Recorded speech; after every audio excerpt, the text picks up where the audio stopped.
Caption close Canberra, Australia, AP. The Australian Parliament voted on Thursday to allow same-sex marriage across the nation, following a bitter and divisive debate settled by the government polling voters in a much-criticised ballot survey that strongly endorsed change. The public gallery of the House of Representatives erupted with applause when the bill passed to change the definition of marriage from solely between a man and a woman to a union of two people excluding all others. The legislation passed with a majority that wasn't challenged, although 5 lawmakers registered their opposition to the bill. The Senate passed the same legislation last week, 43 votes to 12. After royal assent and other formalities, the law will likely take effect in about a month, with the first weddings expected about a month later. Amendments meant to safeguard freedoms of speech and religion for gay marriage opponents were all rejected, though those issues may be considered later. The government has appointed a panel to examine how to safeguard religious freedoms once gay marriage is a reality in Australia. Lawmakers advocating marriage equality had argued that the National Postal Survey in November mandated a change of the marriage definition alone, so changing the law should not be delayed by other considerations.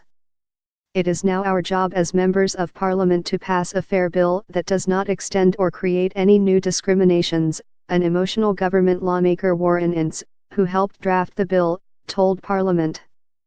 It is a strong bill that already strikes the right balance between equality and freedom of religion. It's an historic day for Australia today, and I think the celebrations around the country when we finally achieve marriage equality are going to be immense, Janet Rice said before the vote. Rice is a minor Greens Party senator who was only able to remain married to her transgender wife of 31 years, Penny, because Penny remained listed as male on her birth certificate. Penny Wong, an opposition Labour Party senator who has 2 children with her lesbian partner, said, "I am feeling happy." Gay marriage was endorsed by 62% of Australian voters who responded to the government-commissioned postal ballot.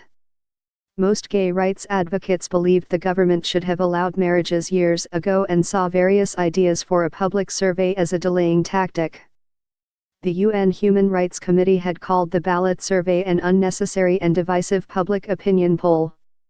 The current bill allows churches and religious organisations to boycott gay weddings without violating Australian anti-discrimination laws. Existing civil celebrants can also refuse to officiate at gay weddings, but celebrants registered after gay marriage becomes law would not be exempt from the anti-discrimination laws. One of the rejected amendments would have ensured Australians could speak freely about their traditional views of marriage without fear of legal action.